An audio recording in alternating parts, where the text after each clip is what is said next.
படத்தோட ரிவ்யூ போகிறதுக்கு முன்னாடி ஒரு சில விஷயங்கள் நான் ஷேர் பண்ணிக்கிறேன். நான் ஒரு ஹார்ட் கோர் டிசி கன்னி. நோலன் எடுத்த டார்க் நைட் ட்ரையாலஜி, அப்புறம் ஜாக் ஸ்னைடர் உருவாக்கின அந்த டார்க் யூனிவர்ஸ், அப்புறம் மேட்ரிக்ஸ் எடுத்த த பேட்மேன் படம், இது எல்லாமே பார்த்து ரசித்த ஆள் தான் நான். என்னதான் ஸ்னைடர் வந்து திரும்ப டிசிக்கு வரப்போகிறது இல்லைங்கிறது சோகமாக இருந்தாலும், ஜேம்ஸ் கன் கைக்கு டிசி போகும்போது எனக்கு ஒரு சின்ன ஹாப்பினஸ் இருந்துச்சு. அது ஏன்னா ஜேம்ஸ் கன்னுமே வந்துட்டு சும்மா சாதா டேரக்டர்லாம் ஒன்றும் இல்லை. அவர் எடுத்த guardians of the Galaxy, the suicide squad, பீஸ்மேக்கரில் அவர் செஞ்ச சில விஷயங்கள், இது எல்லாமே எனக்கு ரொம்ப பிடிச்சிச்சு. அதுவும் போன வருஷம் அவர் எடுத்த சூப்பர்மேன் படம் எனக்கு என்னதான் மேன் ஆஃப் ஸ்டீல் மாதிரி அந்த மாதிரி டார்க்காக இல்லைனாலுமே இந்த சூப்பர்மேனு எனக்கு ரொம்ப பிடிச்ச ஒரு படமாக தான் இருந்துச்சு. இப்போ இந்த டிசியோட செகண்ட் மூவி சூப்பர் கேர்ள் வந்திருக்கு. எப்படி இருக்குது வாங்க பார்க்கலாம்.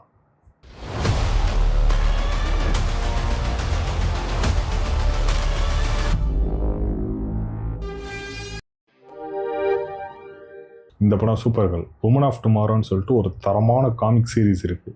8 இஷ்யூஸ் இருக்கும் அந்த காமிக் சீரீஸில். அந்த காமிக்ஸை பேஸ் பண்ணி தான் இந்த படம் எடுத்திருக்காங்க. படத்தோட கதை ரொம்ப ரொம்ப சிம்பிள். ரூத்திங்கிற பொண்ணோட ஃபேமிலியே வந்துட்டு வில்லன் வந்து கொண்டுறாரு. இப்போ அதுக்கு பழிவாங்கிறக்காண்டி ரூத்தி வந்து ஒரு ஆளை தேடி இழந்துக்கிட்டு இருக்காங்க. அப்போ தான் சூப்பர் கேர்ளை பார்க்குறாங்க. சூப்பர் கேர்ள் தன்னோட ஃபேமிலி, பிளானட் இப்படி எல்லாத்தையும் இழந்துட்டு சரக்கும் கையுமா இருக்காங்க. கிட்டத்தட்ட நம்ம மாஸ்டர் விஜயோட லேடி வெர்ஷனாக வாழ்ந்துக்கிட்டு இருக்காங்க. அந்த பொண்ணு ஹெல்ப் கேட்டுக்கிட்டு இருக்கா. அதே டைம்லேயே சூப்பர் கேர்ளோட நாய் கிரிப்டோ வந்து விஷ ஊசியை வச்சு சுட்டுட்டு வில்லன் போயிடுறாரு. அந்த பாய்சனுக்கு மாற்று மருந்து வில்லன்ட்டாக தான் இருக்குது. அந்த மாற்று மருந்து கொடுக்கலன்னா இந்த நாய் வந்து 3 நாளில் செத்து போயிடும் அப்படிங்கிற மாதிரி சுச்சுவேஷன் வருது. இப்போ அந்த 2 பேரும் சேர்ந்து அந்த வில்லனை பழி வாங்கினாங்களா இல்லையா, அதான் அந்த படமே. படத்தில் ஏதாச்சும் நல்ல விஷயம் இருக்கான்னு கேட்டால் இருக்குது, கொஞ்சம் இருக்குது, சொல்கிறேன். ஃபஸ்ட்டு சூப்பர் கேர்ள் நடித்தவங்களும் சரி, ரூத்தியை வர அந்த பொண்ணு கேரக்டரில் நடித்தவங்களும் சரி, 2 பேருமே ஒரு நல்ல பர்ஃபார்மன்ஸ் கொடுத்துருந்தாங்க. முக்கியமாக சூப்பர் கேர்ள் கேரக்டரை அவங்க ரொம்ப பர்ஃபெக்டாக பண்ணிட்டாங்க. அடுத்து படத்தோட மிகப்பெரிய ஹைலைட்டு ஜேசன் மொமோவா ஆஸ் லோபோ. தலைவன் இந்த ரோல் கண்டியே பிறந்த மாதிரியே இருக்கான். அப்படி ஒரு பர்ஃபார்மன்ஸு, அவருக்குன்னே டெய்லர் மேட் பண்ண மாதிரி இந்த ரோல் இருந்துச்சு. சும்மா மிரட்டிட்டார். எனக்கு காமிக்ஸில் லோபோங்கிற கேரக்டர் வந்து ரொம்ப பிடிச்ச ஒரு கேரக்டர். அதை ஃபஸ்ட் டைம் லைவ் ஆக்ஷன் ஸ்க்ரீனில் பார்க்குறதே வந்து மாசாக இருந்துச்சு. இந்த லோபோ கேரக்டர் வச்சு சோலோ மூவி எடுத்துருங்க, சும்மா தரமாக இருக்கும். எப்படி ஜான்விக் படத்தில் வந்து வில்லன் நாயை கொண்டதுக்கப்புறம் நமக்கே ரத்தம் குதிச்சு அவனை போட்டு தள்ளுறா அப்படிங்கிற மாதிரி சொல்லுவோம் இல்லையா, கிட்டத்தட்ட அதே மாதிரி ஒரு எஃபெக்ட் வந்து இந்த படத்தில் எனக்கு வந்து வந்துச்சு. இப்போ நான் சொன்னேன் இல்லையா, அவ்வளோதான் பாசிட்டிவ்ஸே படத்தில். நெகட்டிவ்ஸ்ன்னு சொல்லி உள்ளே தோணுனோம்னா எக்கச்சக்கமாக கொட்டி கிடக்கு. என்ன James Gunn, first of all இந்த படமே வந்து இன்ட்ரெஸ்டிங்காக எடுக்கவே இல்லை அவங்க. லிட்ரலாக எனக்குலாம் ஃபஸ்ட் ஹாஃப் பார்க்கும்போது, ஃபஸ்ட் ஹாஃபு செகண்ட் ஹாஃப்னு ஹாலிவுட் படத்துக்குலாம் இல்லை. நான் சும்மா நம்ம ஊரில் இன்டர்வல் அதை வச்சு நான் சொல்லிக்கிட்டு இருக்கேன். ஃபஸ்ட் ஹாஃப்லாம் வந்துட்டு தூக்கம் வந்துச்சு. தேட்டர் முழுக்க அங்கங்கே லைட் அடிச்சுக்கிட்டே இருக்காங்க. ஃபோன் எடுத்து பார்த்துக்கிட்டு இருக்காங்க எல்லாருமே. நான் ஏதோ ஸ்பேஸில் மிதக்கிற மாதிரி, எனக்கு முன்னாடி நட்சத்திரமாக இருக்கிற மாதிரி ஃபோனாக அங்கெங்கேயோ தெரியுது. அப்படி தான் இருந்துச்சு.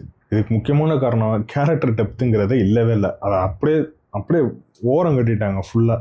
அந்த நாய் மேலே தான் நமக்கு ஓரளவுக்கு ஐயோ பாவம் அப்படிங்கிற மாதிரி ஒரு ஃபீல் வருதே தவிர, இந்த சூப்பர் கேர்ள் மேலேயும் சரி, ரூத்திங்கிற அந்த சின்ன பொண்ணு மேலேயும் சரி, நமக்கு எந்த ஒரு எமோஷனல் கனெக்ஷனுமே ஆகவே இல்லை. அதனால அவங்களுக்கு கஷ்டப்பட்டாலும் சரி, அடி விழுந்தாலும் சரி, என்ன ஆனாலும் சரி, நமக்கு என்னன்னு இருக்கும். அப்புறம் இன்னொரு ரொம்ப பெரிய மைனஸு, வீக்கஸ்ட் வில்லன். ரொம்ப வீக்கஸ்ட் வில்லன். ரொம்ப லேமாக எழுதுன மாதிரி இருந்துச்சு எனக்கு வில்லன் கேரக்டர். பாதி நேரம் எனக்கு யார் வில்லன் தேடுறதுல போச்சு. இவர் தான் வில்லனாங்கிறதே எனக்கு நிறையா டைம் வந்து எனக்கு வந்து ஸ்ட்ரைக்கே ஆகவே இல்லை. 10ஓட 11 அத்தோட இது ஒன்று அப்படிங்கிற மாதிரி தான் வில்லன் ரோல் இருந்துச்சு. ரொம்ப ஜென்ரிக்கான ஒரு வில்லனாக இருந்தார். அவர் ஏதாச்சும் பண்ணும்போது அந்த கேரக்டர்ஸ்க்கு ஏதாச்சும் ஆயிருமோ, இப்படி பண்ணிடுறோம் அப்படி பண்ணிடுறோம் நமக்கு ஒரு தோணணும்ல. அப்படி எதுவுமே தோணவில்லை. அவர் டெட்லியாக காமிக்கிறக்காண்டி சில விஷயம்லாம் பண்ணியிருக்காங்க. ஆனால் அது எதுவுமே பெருசாக செட் ஆகவே இல்லை. சூப்பர் கேர்ளுக்கும் சரி, ரூத்திக்கும் சரி, அந்த ஒரு த்ரெட்டுங்கிறது இல்லவே இல்லை. கெட்டப்பில் மட்டும் டெரர் காட்டி ஒரு யூஸும் இல்லை. கேரக்டர்லாம் டெரராக இருக்கணும், அப்போ தான் வில்லன் கேரக்டர் வந்து நல்லாயிருக்கும். அடுத்து லோபோ. என்னடா லோபோ ப்ளஸில் சொன்னால் இப்போ மைனஸ்லேயும் சொல்கிற அப்படிங்கிற மாதிரி கேட்காதீங்க. லோபோவும் நடித்த ஜேசன் மோமோவும் நல்லா தான் நடிச்சிருக்காரு. அந்த கேரக்டருமே இன்ட்ரெஸ்டிங்கான ஒரு கேரக்டர் தான். ஆனால் அந்த கேரக்டர் இந்த படத்துக்கு தேவையான்னு கேட்டால் ஒரு ஃபோர்ஸ் ஃபிட்டடாக தான் எனக்கு ஃபீல் ஆச்சு. இப்போ நம்ம மூவிஸ்லலாம் கேமியோன்னு சொல்லிட்டு வேறு ஸ்டேட்டில் உள்ள ஆக்டர்ஸ்லாம் கூட்டிகிட்டு வந்து நடிக்க வைக்கிறாங்க இல்லையா, கிட்டத்தட்ட அந்த மாதிரி தான் இருந்துச்சு. எங்ககிட்ட பாரு லோபோ இருக்கான், நாங்கள் அவனையும் காட்டுறோம் பாருங்கள் அப்படின்னு சொல்லி காட்டின மாதிரி தான் இருந்துச்சு. அதனால் அவர் இருந்தாலும் இல்லைன்னு படத்துக்கு எந்த ஒரு எதுவுமே இல்லை. இதே லோபோ கேரக்டரை படம் ஃபுல்லாக வர வச்சுருந்தா அட்லீஸ்ட் ஃபஸ்ட் ஹாஃபில் தூக்கம் வராமையாவது இருந்திருக்கும்.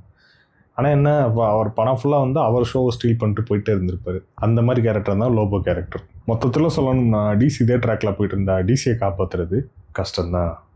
அது அவ்வளவுதான், டைம் முடிஞ்சது, வா. ஜேம்ஸ் கன் ஐயா நீங்கள் பெரிய ஆளு தான்.